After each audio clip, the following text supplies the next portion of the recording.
Bom dia! Agora não é mais boa noite, bom dia a todos. Estamos aqui testando nosso 1 minutinho antes de começar a live, 9h59. Daqui a pouquinho a gente inicia pontualmente.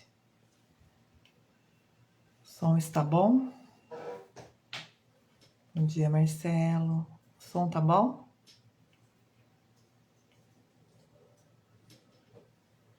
Sim, não, talvez. Tá bom. Então vamos aguardar aí. O livro de hoje é um livro diferente. Acho que todos vão gostar. E já estamos pontualmente 10 horas. Sejam todos bem-vindos. Bom dia, Cardoso. Vamos falar então hoje, primeira live do ano. A gente vai falar do livro Criação e ele é um livro duplo. A Origem da Vida, ele vai até metade e depois você vira ele de ponta cabeça e fala o futuro da vida, né? Do mesmo autor, Adam Rutherford, acho que é assim que fala o nome dele. É um livro de biologia, não é um livro de autoconhecimento, autoajuda ou psicologia, tá?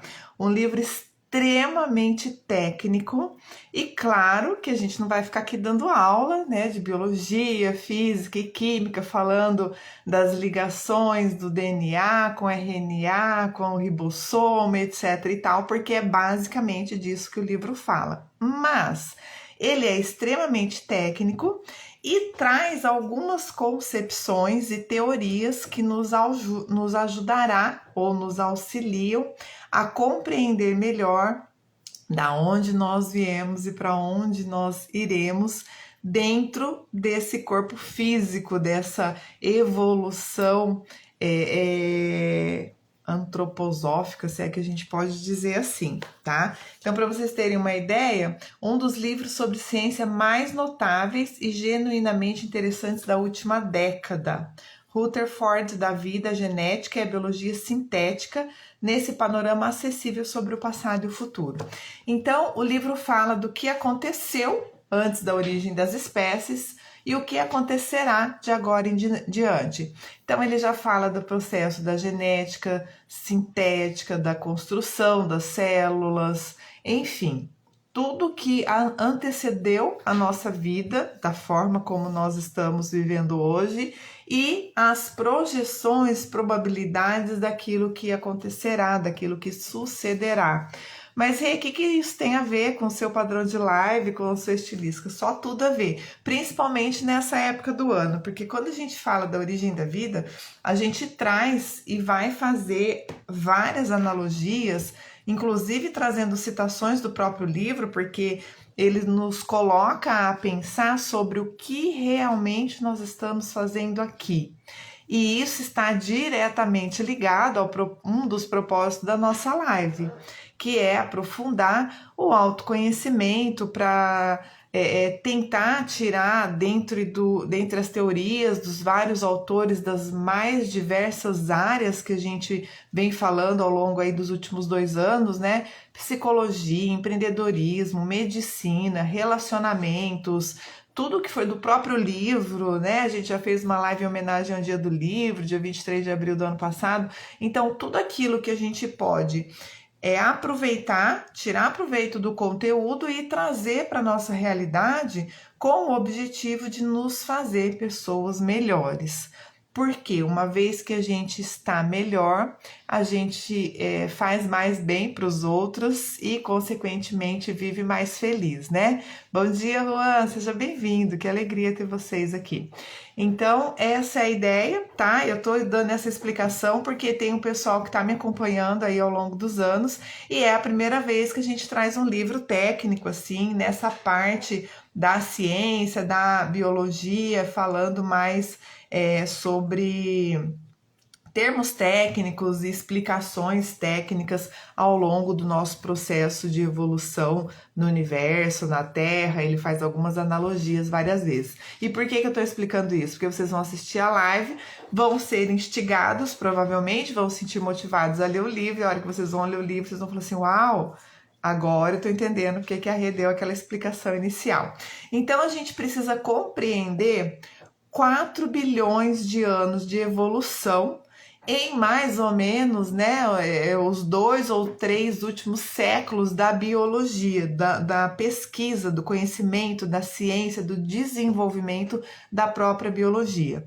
E a gente continua, como diz o autor, com a nossa insaciável curiosidade para descobrir coisas. Então faz parte da natureza humana, seja ela física, química ou biológica, essa curiosidade, essa procura por coisas novas, talvez até dentro desse processo instintivo, se eu poderia dizer, a gente sabe que não é realmente assim que funciona, mas dentro de um fluxo evolutivo, de uma busca evolutiva, onde nós, seres humanos, queremos sim descobrir coisas, temos uma certa curiosidade para ficar cada vez melhor, otimizar, sejam quais forem os processos dentro da era e da época que a gente está vivendo nessa vida, na Terra, nesse momento. Nada mais propício, então, do que esse período do ano para a gente começar a fazer ou continuar fazendo reflexões de como recomeçar.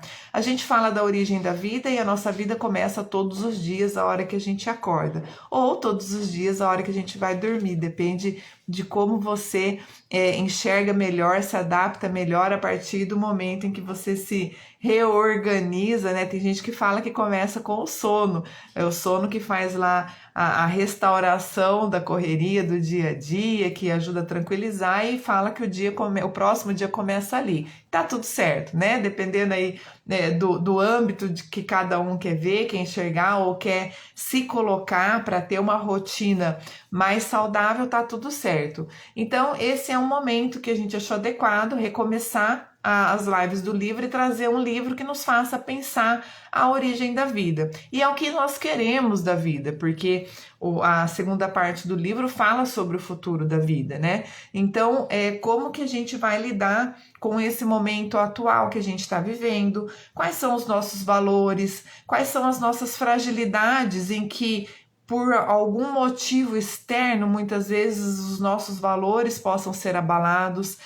O que faz a gente se sentir inseguro em determinadas circunstâncias? O que faz a gente duvidar muitas vezes de quem nós somos, daquilo que nós queremos? Se realmente dentro de um contexto às vezes mais complexo, a situação ela te dá segurança e confiança para que você continue com o seu posicionamento, fazendo aquilo que você acha mais correto, mais adequado para aquele momento, ou não, né? O que te faz repensar? Então, a ideia é a gente fazer essa analogia à criação, à origem da vida, com o início de cada novo dia, de cada nova semana, novo mês, novo ano, novo século e assim sucessivamente, né? Eu ousaria dizer uma nova vida. Então, provavelmente, né, o autor nos traz aí, o Rutherford, que a gente é feito de aproximadamente 50 trilhões de células humanas. E aí ele fala assim: nesse exato instante você deve carregar mais de 1000 espécies alienígenas no seu corpo. A maioria você nem nota, mas sem muitas delas você não poderia viver. E a pergunta que não quer calar, que eu trago já nessa parte introdutória do livro, é: quem é você? Bom dia, Sérgio, seja bem-vindo. Então, com essa pergunta, quem é você? A gente volta lá para a primeira live de 2021, né? Para nossa lista de autoconhecimento, de qualidades, de coisas que a gente precisa melhorar. Então, você sabe quem realmente você é?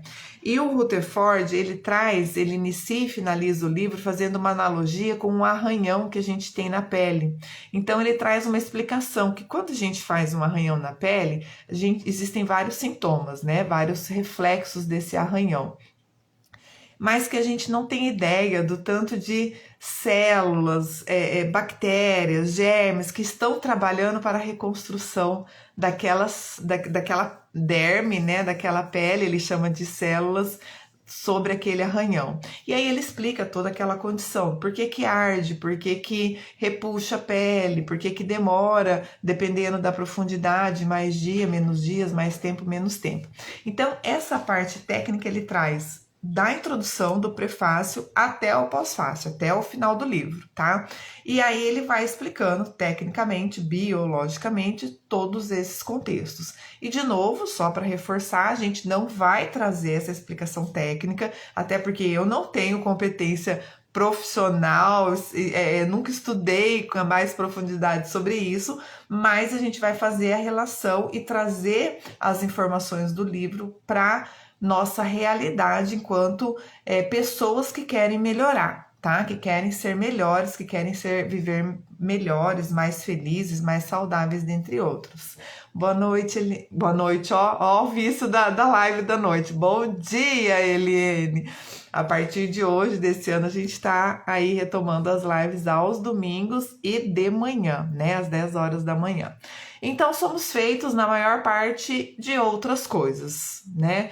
Nosso planeta está inundado de várias formas de vida, não são só os seres humanos.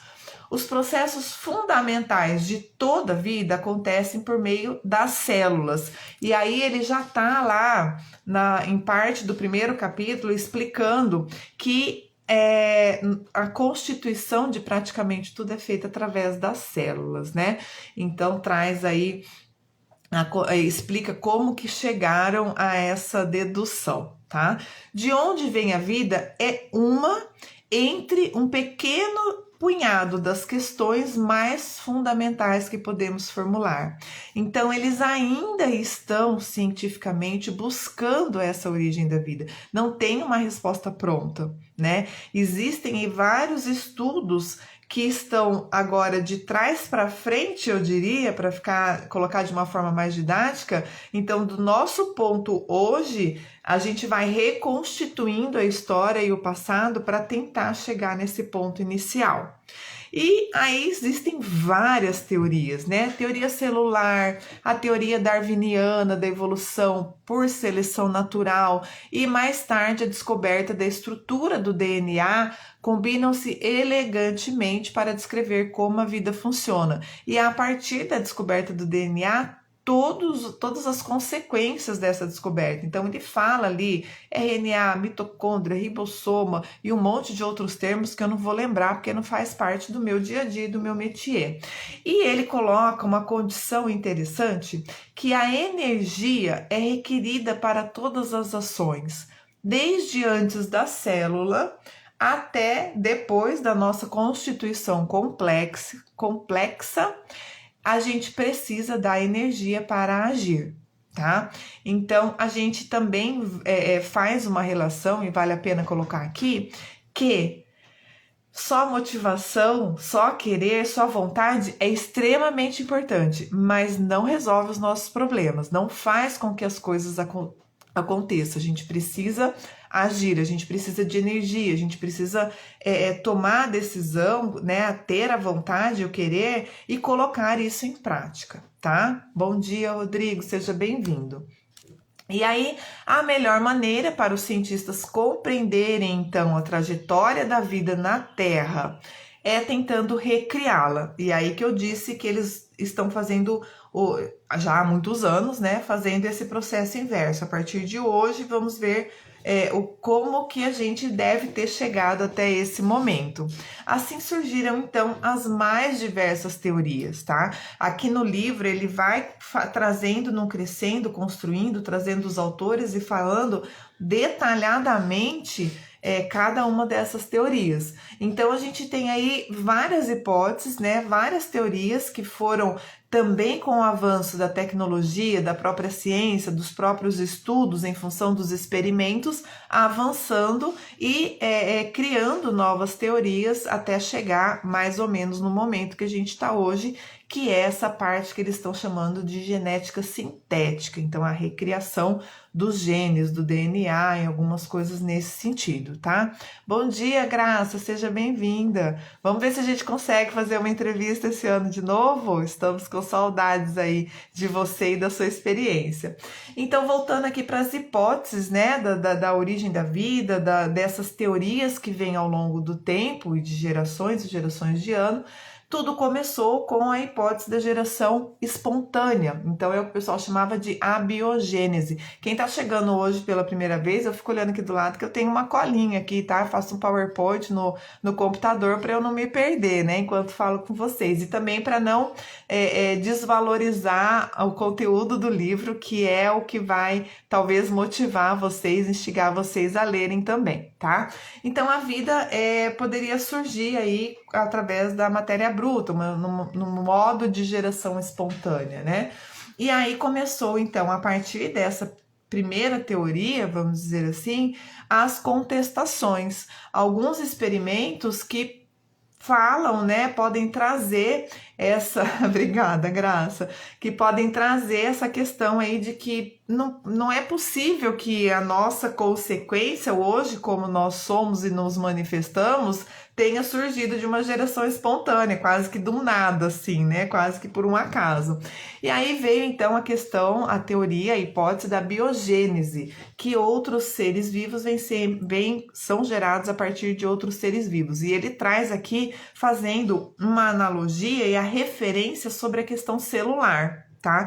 Então tem a teoria também da reprodução celular e ele coloca isso como sendo quase que um fundamento dentre os estudos de Rutherford, que ele conduz toda essa explicação, vamos dizer assim, esse crescendo, né, nosso biológico, genético, humano, a partir das células. E vocês vão ver, vou trazer aqui algumas citações que ele traz isso com muita tranquilidade. E aí, a partir de então, tem outras teorias várias, tá? Não vou citar aqui cada uma delas, senão nós vamos precisar de umas 2 lives só para falar e explicar cada uma das teorias. Heterotrófica, arqueias, panspermias, tem uns nomes assim bem legais, até para pôr nome de pet, nome da planta, então vale a pena aí. Tem sim a ver com a epigenética, Graça, ele traz um crescendo que chega lá, tá? Ou instiga a chegar lá, mas na parte ali do futuro da vida, ele chega a falar e trazer algumas experiências ainda incipientes da própria genética sintética, que ele chama. Então é um livro que não é muito recente, ele é de 2014, e aí então de lá para cá a gente está falando de quase 10 anos onde muita coisa avançou e avançou consideravelmente, tá? Então ele não chega a abordar a epigenética como a gente já tem informações hoje, mas ele dá a entender que hoje, que, né, passado esses quase 10 anos, a gente entende, eu pelo menos entendi que ele dá essa brecha de que a gente iria chegar em algo semelhante a isso, tá? Bom dia, Luiz, tudo bem? Seja bem-vindo. Então, ele traz lá no começo ainda, no primeiro capítulo, que as células mais longas são os neurônios da espinha, que se estendem até o dedão do pé, né? Então, cada tipo de célula é membro altamente especializado de uma comunidade, e ele lembra sempre a gente disso, né? Então ele fala sempre dessa construção, que nós somos construídos de milhares de células, de seres que ele chamou aqui de alienígenas que compõem o nosso organismo, o nosso sistema. Mas eles trabalham em uníssono com outras, né, com outras células, com outras comunidades, ou existe ali um processo de integração para que a gente tenha um organismo completamente, plenamente funcional. Tá? E aí uma citação tal qual tá no livro que eu vou falar agora.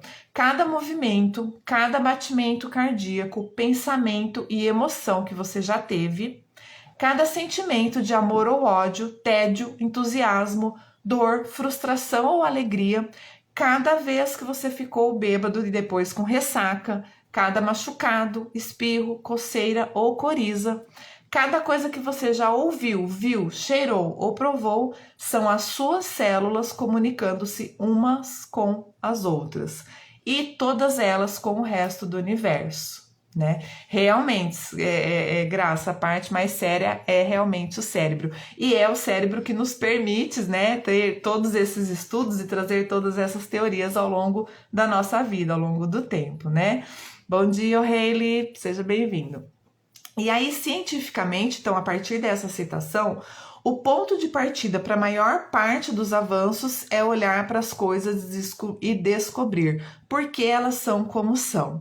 Aqui, de novo, ele está continuando essa explicação de como que eles fizeram esse trabalho inverso, né? De trás para frente, como eu estou falando aqui. Então, a partir daquilo que a gente tem hoje, como somos constituídos hoje, houveram estudos, né, de como aconteceu esse processo evolutivo dentro da humanidade, e ele delimita esse caminho para essa vida, para essa existência na Terra, no planeta Terra. Ele fala isso algumas vezes. Então, para explicar por que as coisas, como nós chegamos até aqui, vamos dizer assim. Então, a gente vai criar, né, as relações do livro, dessas explicações técnicas sobre a origem da vida, com a nossa realidade atual. Eu e você hoje, aqui e agora, nesse momento, né? Por milhares de anos, ele traz de novo que a geração espontânea foi o mito mais popular sobre a origem da vida. Então, eu penso até que por falta de ferramentas nesse passado aí, acreditou-se muito que né, essa teoria da geração espontânea, ela durou muito tempo. Mas o progresso era, então, o Rutherford nos traz, fundamentalmente prejudicado por uma ideologia não esclarecida. E, diga-se de passagem, muito longe da realidade humana, que a gente sabe hoje, mas na época talvez fosse a informação, o conhecimento mais avançado que eles tinham para aquele momento. Depois tivemos então a teoria celular. A vida é feita de células e as células são geradas unicamente a partir de outras células. Outra citação aqui, ipsis literis, como está no livro, né? Tivemos então conclusões que mudaram o rumo da nossa evolução, a partir dessa descoberta celular, dessas células vivendo em comunidade entre si, e a partir daí outros grupos de células dentro, né, que compõem o nosso organismo, o nosso sistema. Aí a gente passa a essas conclusões que mudam o rumo da nossa evolução. E aí o autor traz assim, são palavras ásperas, mas verdadeiras. E aí eu faço a citação de Pasteur, igual tá no livro. Nunca mais a doutrina da geração espontânea se recobrará do golpe mortal desferido por esse experimento simples, e os que pensam de outra maneira foram iludidos por seus experimentos mal realizados, cheios de erros que eles não sabiam como perceber nem evitar. E aí trazemos o traço essencial da ciência, que é o experimento, né? Então, eu gosto muito de citar uma frase, e aí trazendo para a nossa realidade, para o nosso dia a dia, que contra fatos não há argumentos. Às vezes, e cada vez mais frequentemente, infelizmente, há pessoas querendo distorcer os fatos, né? Sejam eles quais forem, dentro de casa, na família, na política, na economia, no voluntariado, qualquer que seja a relação, né? Pai, mãe, marido, mulher, filho, vizinho, amigo, não interessa. Hoje em dia tem sido comum, haja visto tanto de fake news, né, de repasse, às vezes as pessoas repassam mensagem que elas não leem por completo, sabe? Lê as 2 primeiras palavras e não lê o resto, mas repassa. E é comum, eu pelo menos tenho experimentado, né, isso, as pessoas não lerem, depois na hora que eu leio, eu falo assim, fulano, você viu o que estava escrito isso? A pessoa, nossa, eu não acredito nisso, não coaduno com isso, alguma coisa nesse sentido. Eu falei, então lê antes de passar, né, porque senão começa a entrar em descrédito. Bom dia, Rosana, seja bem-vinda. As evidências científicas, isso aí, Graça, trazendo que o Galileu que inaugurou, né? Então, o traço essencial da ciência é o experimento, e isso é importante. Eu trago, né, para a nossa vida, para a nossa realidade hoje, que continua sendo o traço essencial da ciência, o experimento. Então, a verdade relativa dentro daquele contexto dos fatos, das características e dos critérios que compõem aquele experimento. Porque se o ambiente for outro, a tendência é mudar ou ter resultados diferentes, pelo menos no primeiro momento. Se mudarem as pessoas, a ordem das coisas pode ser que tenham resultados diferentes, tá? E aí trago outra citação de Rutherford, que ele fala assim: investigações sobre a matéria de que a vida é feita resume-se em 2 frases. Toda vida é feita de células e células só surgem por meio da divisão de outras células. Então, um reforço aí, né, positivo desse crescendo que ele está trazendo, distorções cognitivas. Ô Graça, me indica alguns livros relacionados a isso e eu vou ler, vou trazer lives e fala qual desses que você me indicar, que eu sei que vai ter mais de um, você quer fazer uma live entrevista comigo, tá bom? Pode ser mais pra frente, que eu sei que esse começo de ano tá corrido, lá por março, abril, você é dona da minha live, então quando você puder e tiver disponibilidade, a gente faz. Eu acho que esse horário agora vai ficar melhor também, mais fácil pra gente poder estar junto, né?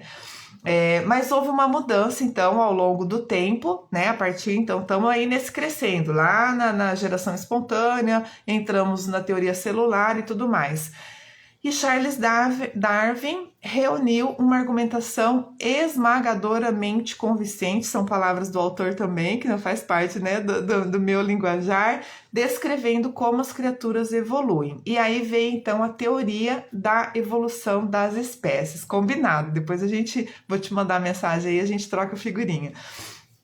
Essa teoria, que é a teoria da evolução das espécies, é a teoria que afirma que é o ambiente, por meio da seleção natural, que determina a importância da característica do indivíduo ou das suas variações. E os organismos mais bem adaptados a esse ambiente têm maiores chances de sobrevivência, deixando também um número maior de descendentes.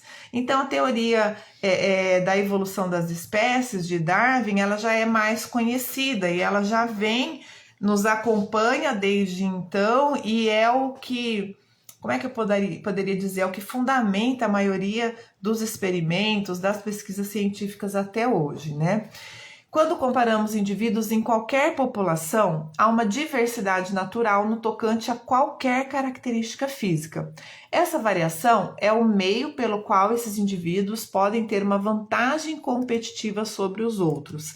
Então, ele começa aqui a trazer, a partir da teoria da evolução das espécies, a diferenciação, né? O que faz um ser vivo ser ou tornar-se diferente de outro.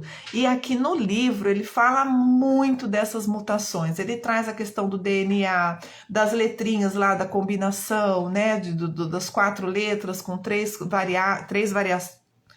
junções para vários tipos, né, de variações dentre elas, mas tem ali as especificidades de cada um que, de novo, eu não vou nem me arriscar a tentar explicar para vocês, tá? Parte técnica, pura e simples, biológica, genética, enfim. Vale a pena ler o livro, tomara que vocês queiram compreender, conhecer melhor, para poder entender isso. Lendo a gente entende, é super fácil, ele é super didático, ele traz exemplos do dia a dia, mas eu não vou usar tentar explicar isso.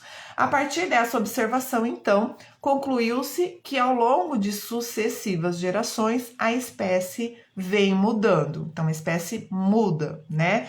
Seria, então, a variação em toda a população que conferia vantagem para o indivíduo. E aí tem uma frase que eu adorei, que o Rutherford traz no livro. A mudança é a norma, a adaptação é o sucesso. Então é muito legal isso, porque a hora que a gente se sente acomodado, a hora que a gente acha que todas as pessoas são responsáveis no universo por aquilo que acontece com a gente reclama da vida, do caos e tudo mais, então a gente começa a lembrar que, primeiro, a responsabilidade é nossa, ninguém vai fazer por nós aquilo que nós devemos e precisamos fazer, já vou mostrar, Rai. E além de ninguém fazer por nós, a gente muitas vezes tem que fazer pelo outro ou para o outro, né? Uma vez que a gente é um animal social, a gente está ali convivendo, a gente precisa estar em constante mudança, né? E aprender a se adaptar, ter esse processo da resiliência, da flexibilidade, para a gente poder se adaptar ao nosso contexto, por mais caótico que ele seja, você vai ser o quê?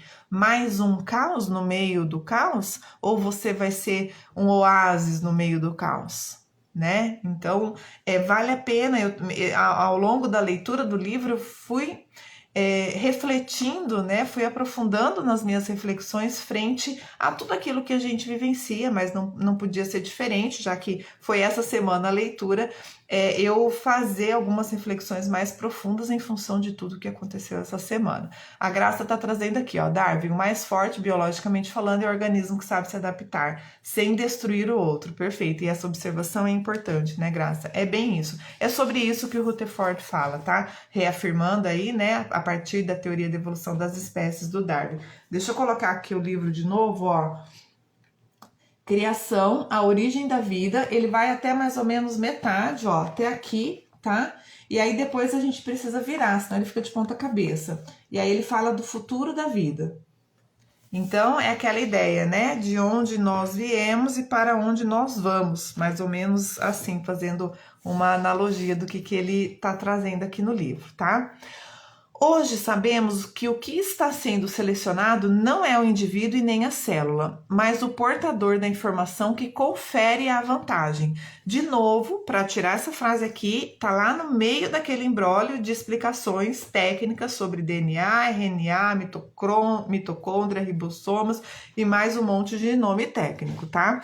Teoria celular e seleção natural são reflexos da mesma verdade. A vida é derivada. A vida é a continuação adaptada do que veio antes, tá?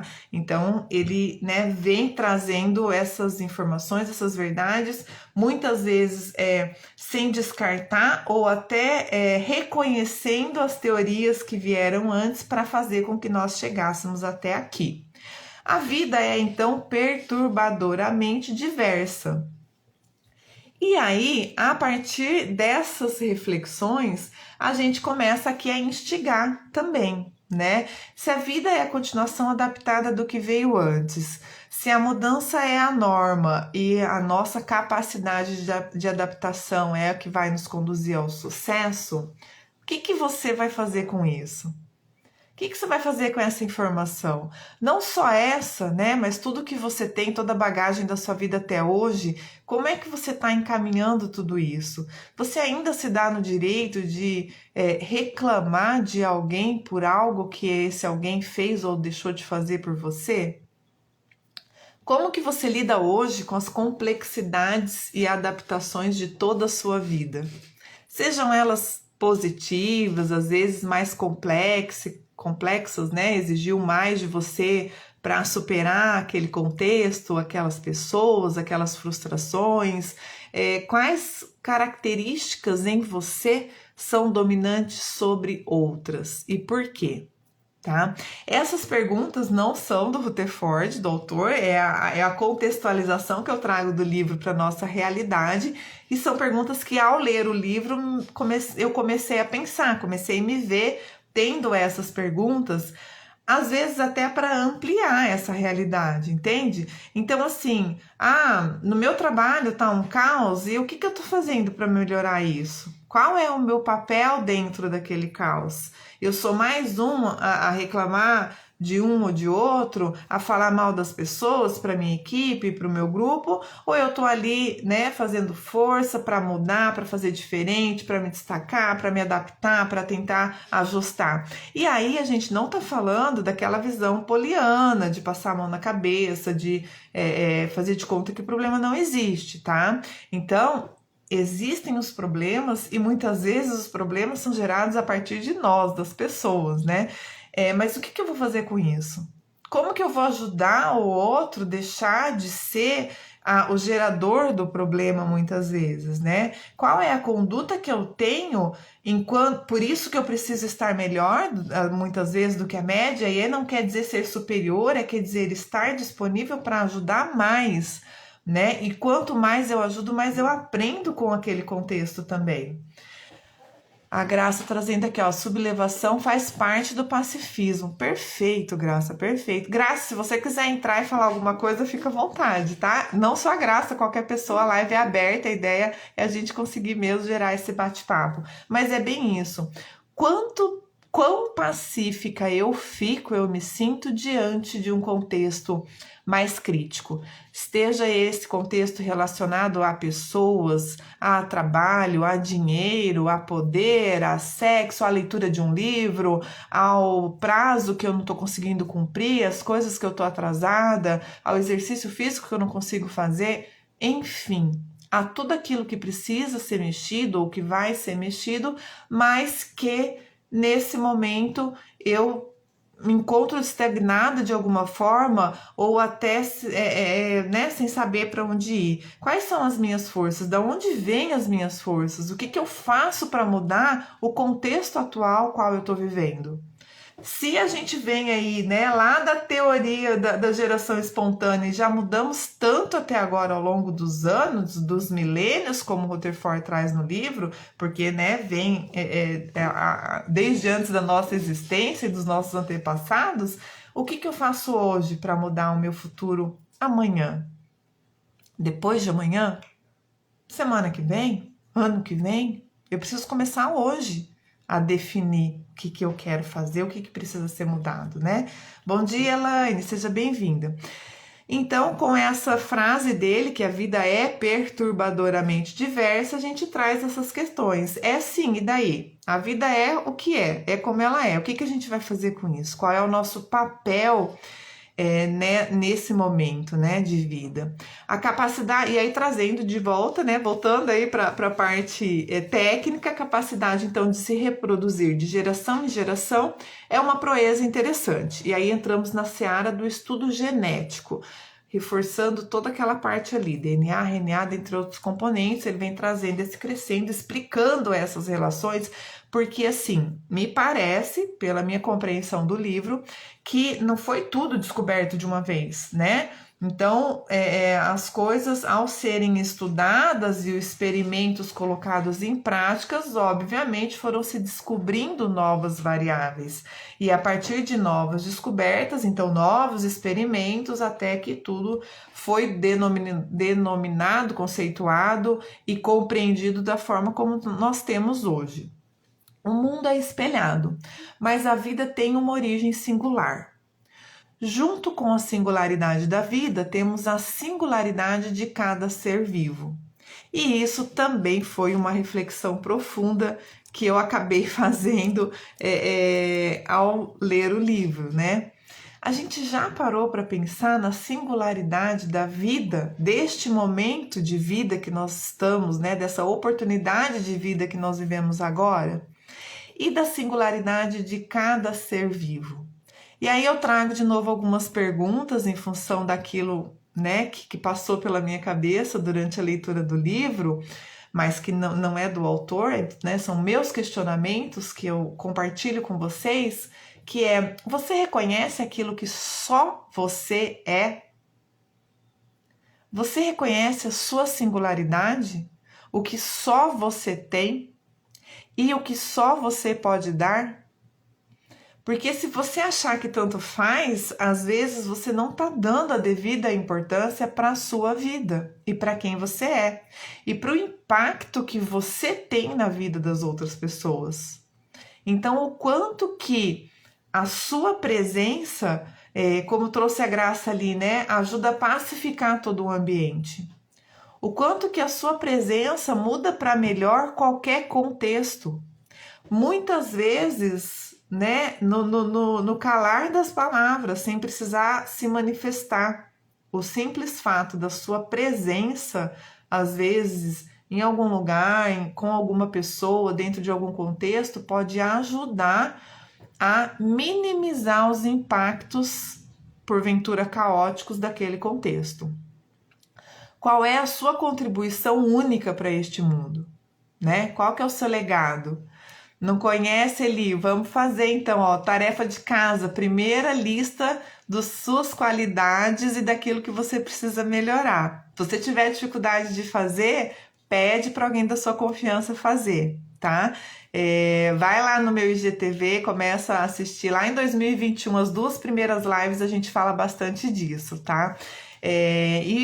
Né, eu estou à disposição aí, tem bastante bibliografia aí para ajudar nessa pesquisa aí e nessa compreensão, tá? Qual que é a sua contribuição única para este mundo? E para as pessoas que porventura cruzam seu caminho, qual é o seu legado nessa vida? O que, que você vai deixar para o universo?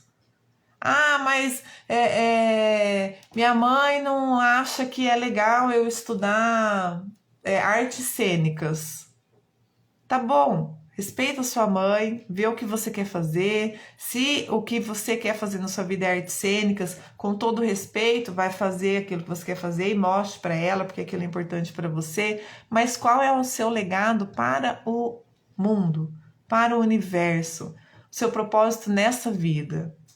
Envolve as pessoas mais próximas? Claro, ninguém está aqui rodeada de células numa comunidade à toa, mas é para além desse momento e desse contexto específico.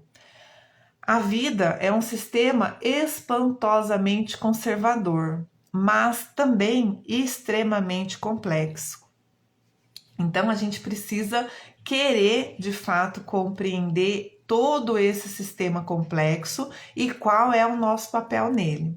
E aí o Rutherford traz que tem o processo da comunicação, e ele fala da comunicação das células, vou citar aqui, vocês vão compreender, mas para mim é assim, o processo da informação e da comunicação é quase como se fosse a ferramenta insubstituível para que a gente possa, de fato, ter uma contribuição ou dar uma contribuição diferenciada do nosso experimento, da nossa vida para o universo, tá? E para nós mesmos também, porque sempre começa a partir da gente.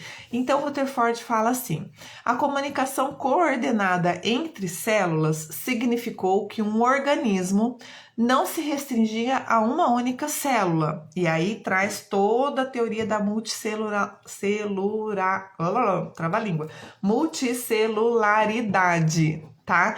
Então ele começa aqui que eles lá no meio dos experimentos, das descobertas, eles perceberam que existe comunicação entre as células, né? Então não era a partir de uma apenas que a gente se multiplicava. O que levou à compreensão de redes complexas de células comunicantes que interagem umas com as outras e com o ambiente em perfeita harmonia. E a hora que ele fala o ambiente em perfeita harmonia, eu trago de novo para a nossa realidade, ou para a minha realidade, dentro ali, né, das minhas pesquisas, das minhas reflexões. Porque quantas vezes uma falha na comunicação não foi ou foi motivo de briga entre você e alguma pessoa? Quantas vezes a falha da comunicação não foi motivo de incompreensão entre pessoas, né?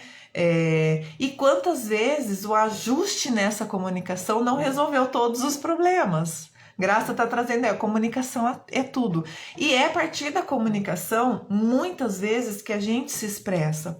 Tem toda, né, a linguagem do corpo, o corpo fala, os olhos falam. Nós vivemos aí um momento de pandemia que a gente aprendeu a ler mais os olhos, né? Era o órgão que estava exposto, vamos dizer assim.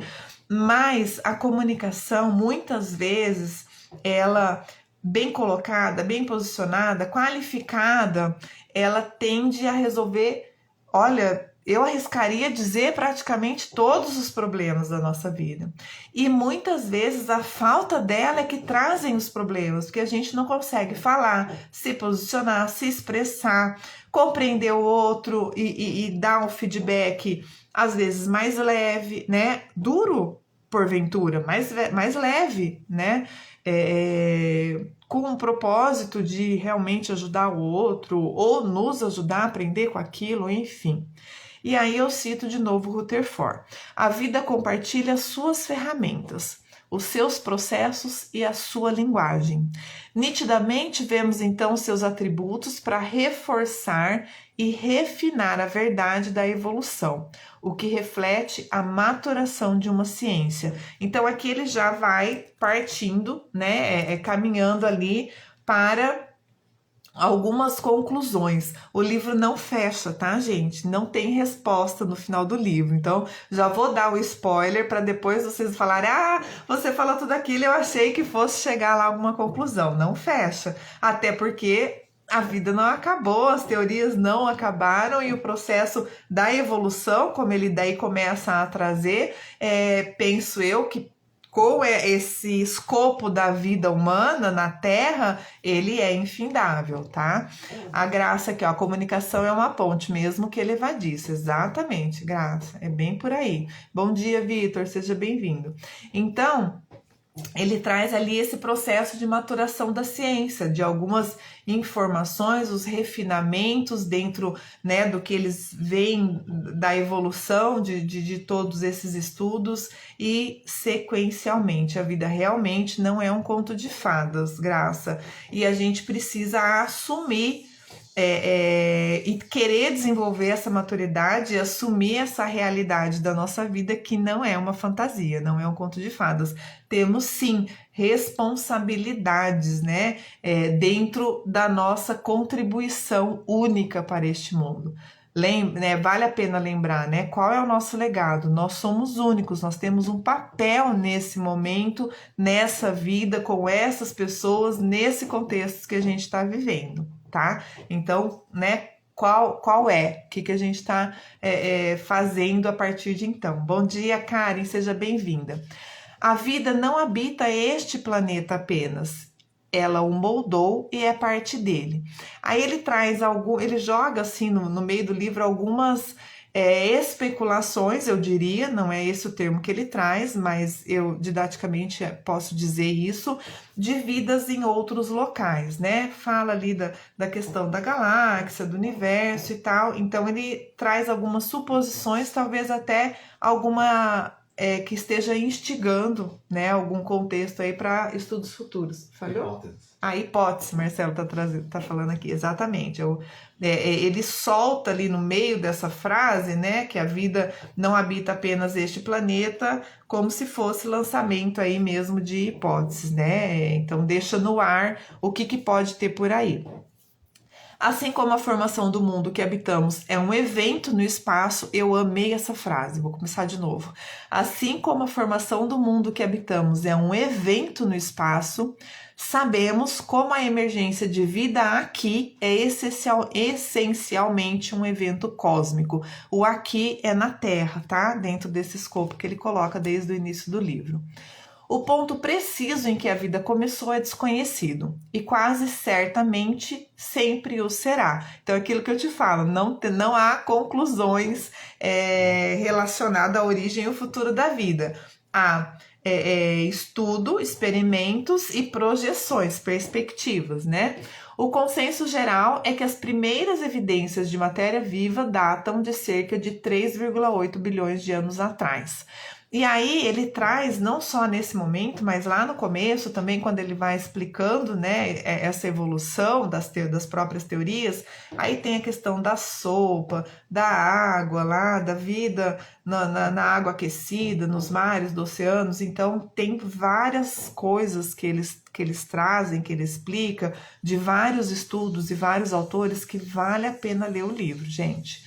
A mecânica da vida é fascinantemente complexa.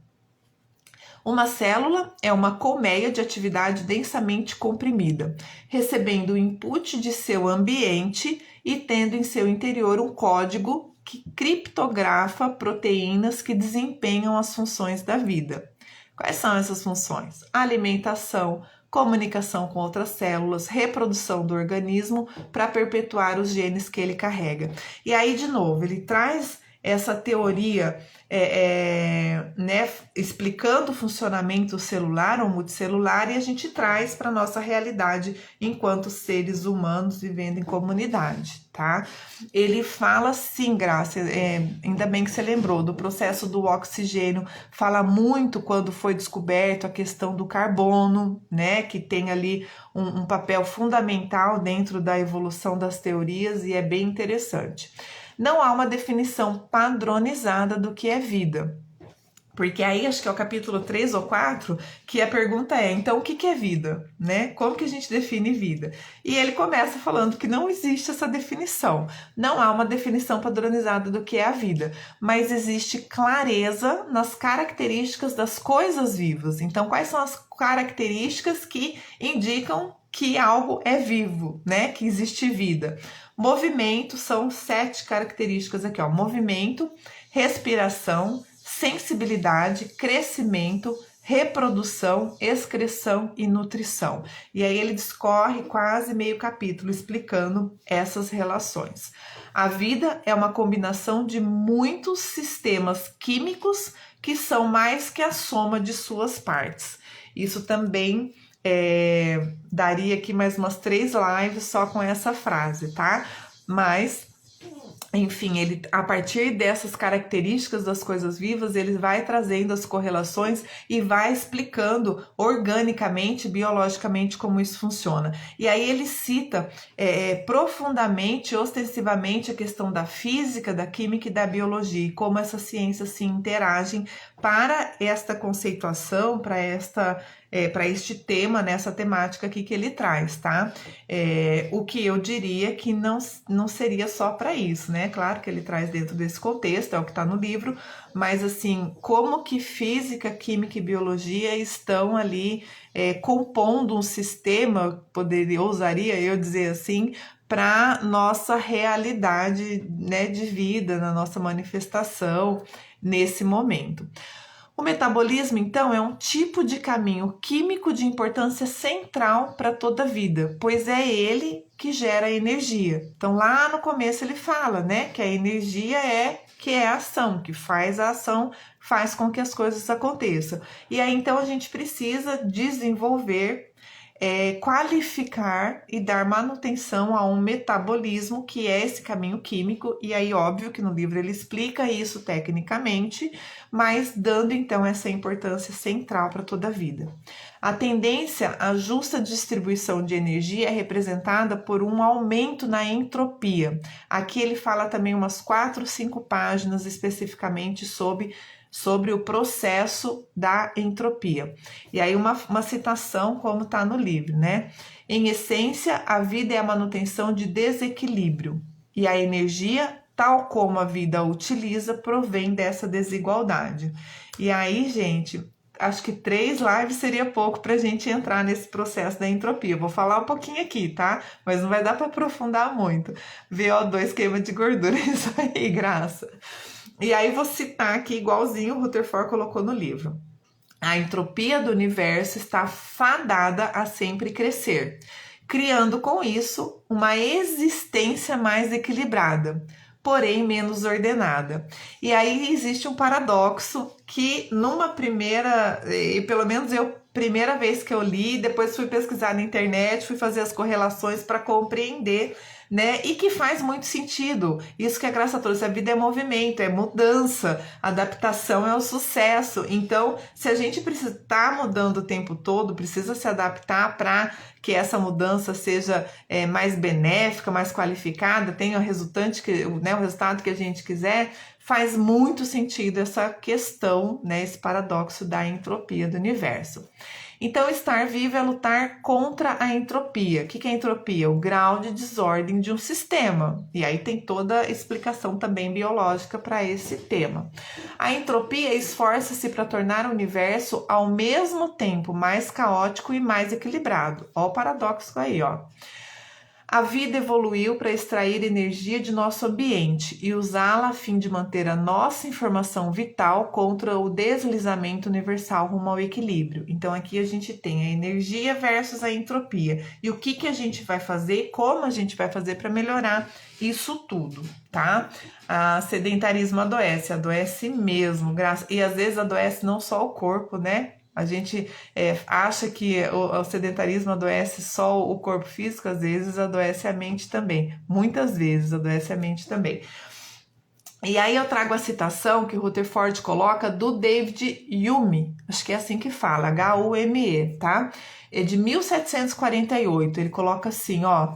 Pois todas as interferências a partir da experiência supõem como seu fundamento que o futuro se assemelhará ao passado. Então, já quase no fim da primeira parte, lá da origem da vida e para começar o futuro da vida, ele traz a explicação técnica e essa citação de Hume como se fosse uma confirmação dessa questão, desse estudo de trás para frente, vamos dizer assim, tá?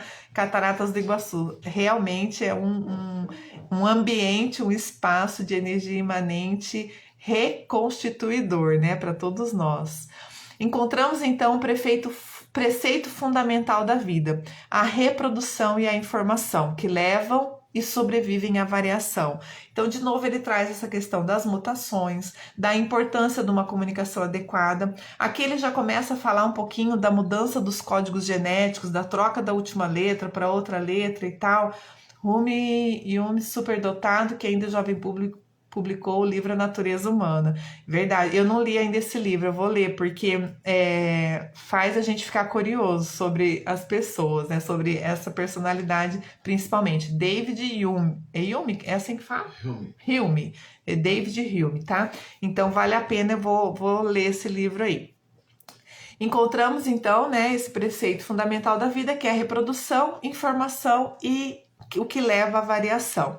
Se uma das características definidoras das formas da vida é a capacidade de armazenar e reproduzir informação, então uma das questões fundamentais relacionadas à origem da vida é como um sistema tão complexo pode ter iniciado. E aí ele traz que a vida, a própria vida, é a resposta para esse questionamento. E aí, como diria Sutherland, um outro pesquisador que ele cita no livro, a complexidade está nos olhos de quem vê. Alguns passos são mais difíceis que os outros e as abordagens ao problema deve ser um passo de ousadia, mas também de solução. Então aqui a gente começa a falar com esse processo do enfrentamento, das novas descobertas, do que fazer com tudo isso, e eu trago para a nossa realidade realmente de como a nossa manifestação única, singular, está melhorando o nosso ambiente, as pessoas que convivem com a gente ou não, tá? Às vezes, o fato de não piorar é menos pior do que qualquer coisa, né? Às vezes você está estagnado, é melhor do que tá pior, mas o ideal é que a gente esteja em movimento, esteja em mudança, que a gente use a nossa energia para fazer alguma coisa, qualquer coisa. E outra coisa, fez, errou, conserta. O que não dá para consertar, aprende e faz diferente da próxima vez, entende? Só não fique parado, não deixe de fazer aquilo que você pode ou deve fazer, né? E aí o The House, ele tem um conto lá que ele traz uma citação que eu gostei também, trouxe para vocês, já caminhando aí, acho que nós já passamos dos 5 minutos finais, temos mais 4 minutos aí. Pensando bem, que coisa esquisita é a vida. Tão diferente de tudo o mais, não é? Se é que você me entende. Então ali eu me reconheci dentro da leitura e das minhas... dos meus aprofundamentos de pesquisa, de tentativa de compreensão, de aprofundamento mesmo, de entendimento do nosso próprio momento, vamos dizer assim, ou do meu momento, no meu caso, né? Eu me deparei com esse pensamento aqui e achei muito interessante. Que coisa esquisita é a vida, tão diferente de tudo, não, de tudo mais, não é? Se é que você me entende. Então também é uma forma da gente desdramatizar. É assim, a vida é o que ela é ou aquilo que a gente faz dela, né? Então, muitas vezes a gente, ali na frase anterior, né? O problema deve ser um passo de ousadia, mas também de solução. Problemas existem, todos nós temos, e o que a gente vai fazer com isso? Qual é a forma que a gente lida com essa situação, né? A Graça está trazendo aqui, ó, missão superavitária. Se não há espaço para crescer para fora, então se pode ser como bonsai, crescer para dentro.